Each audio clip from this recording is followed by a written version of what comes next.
okay, so we keep talking about like what the newsletter has become now. So when I look Yeah, through it, there's like I think there's about 72 issues since that first 2023 planning one. yeah, 56 of these are your like in-depth profiles, which the first one, which was February 2023, was Sam Altman from obviously OpenAI. It's like 3,700 words long, and you sent it to 677 people. And this seems to be the genesis of this format. And then the yeah, rest are like you've done maybe a dozen interviews, like obviously kind of an evolution of the podcast. There's a few like 5 lessons from Stuart Butterfield or other entrepreneur, but it's by and large these in-depth profiles. So tell me why you started doing these profiles and what they mean to you. yeah. Oh my gosh. So I was listening to My First Million podcast, Yeah. and they were talking about their Billy of the Week, and it's a Mm. fun segment they had, and they were talking about Sam Altman, and I think they had Billy of the week. mentioned It's like it's like fool of the week. Whoever made it's like donkey of the week on no, like right. their What is it? Oh, billionaire of the billion. week, Yeah, yeah, yeah. like Mm, Billy that way. Yeah. So yeah. like they were like talking about Sam Altman. They were talking about his. I think they had mentioned his investment in like Helion or something. Is the name of it? It's like a Mm, couple 100 million himself invested. And I was just like, wait. I know Sam Altman. Like I've heard of him at the time. Like I knew like Y Combinator related, whatever. I didn't know the depth of his investing in other stuff he had done. And I was just, again, I do things that I'm inherently curious about yeah. and we'll see what they become. So I was just like, okay, I've done these kind of deep dives on founder workouts a decade ago. Hmm. And now I came back into writing. I was just like, all right, let me start to research Sam and maybe I'll do like a piece on him and see what this thing becomes. And so it took me a couple weeks. I didn't have any format down. I don't know how much I spent a lot of time researching because also I didn't have any like idea of this process There's and no what it would system. be.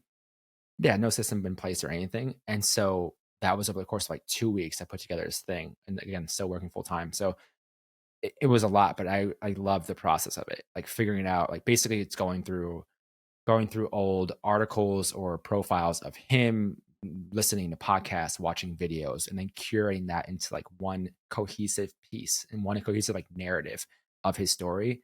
And I found it just utterly fascinating because I wasn't limited by who I had access to, like I was with the Yes. podcast, and I wasn't limited by like a time constraint the same way of like I have an hour to talk to them. How much can I get out of them in an hour?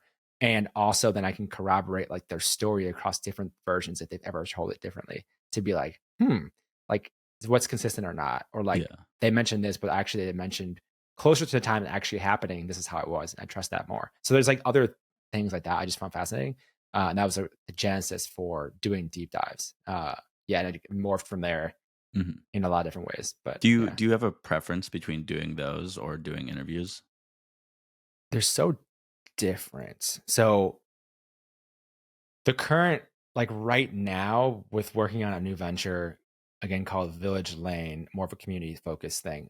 Like the deep dives take 20, 30 hours. Yeah. Podcasts are just way shorter, which in some ways is helpful from doing it. But I think I enjoy the research phase of the newsletter piece probably more, because I just get to consume a ton of content and like There's so learn many things and all of directions you can that. go in. Yeah. I sometimes the actual putting those pieces together is less fun, let's just say. Buddy, I know Especially it. It's yeah, hard. yeah, yeah. So there's that piece of it.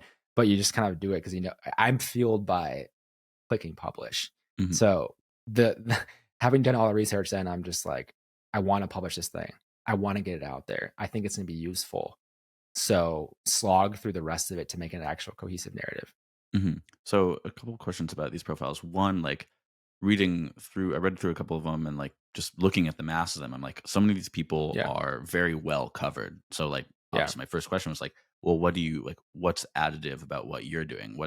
How are mhm, you telling this story in a new way? Or like, what's the layer you've added by collecting these things, which the way you're kind of saying it, I'll say something and then let you answer. The way you're kind of saying is that like you are corroborating these different things, different ways they've said it. And then like what I kind of landed on as like what I thought the greatest value was like you've got this audience of now 21,000 people, and you've got great open rate, right? You said like 45%.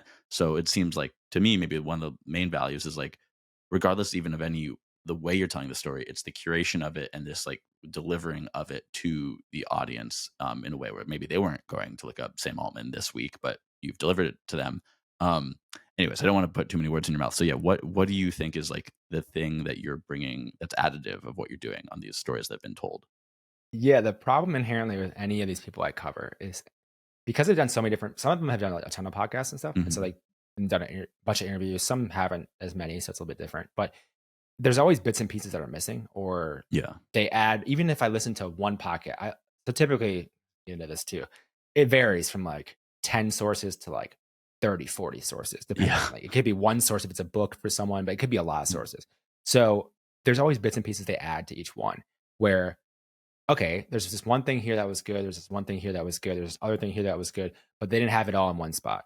And to me, I like things that are complete. And like I can ask anyone who like talks to me that's like I'm organized, very organized on things. I like mhm. things in their place. I like to like have it in one spot. So like to these people I write about, I want this story and this narrative and their insights in like one spot, both for me personally and then other people find it You've got useful. this Um, completionist tendency. yeah, like, just in terms of that, like, if I'm gonna do it, I'll do it deep dive. Like, that's why it's, like, impossible to do a daily newsletter for me because I don't know how I can complete something daily, and I would do it, but it had to be the right format, Mhm. uh, that would seem enough to me organized in a way that was also beneficial.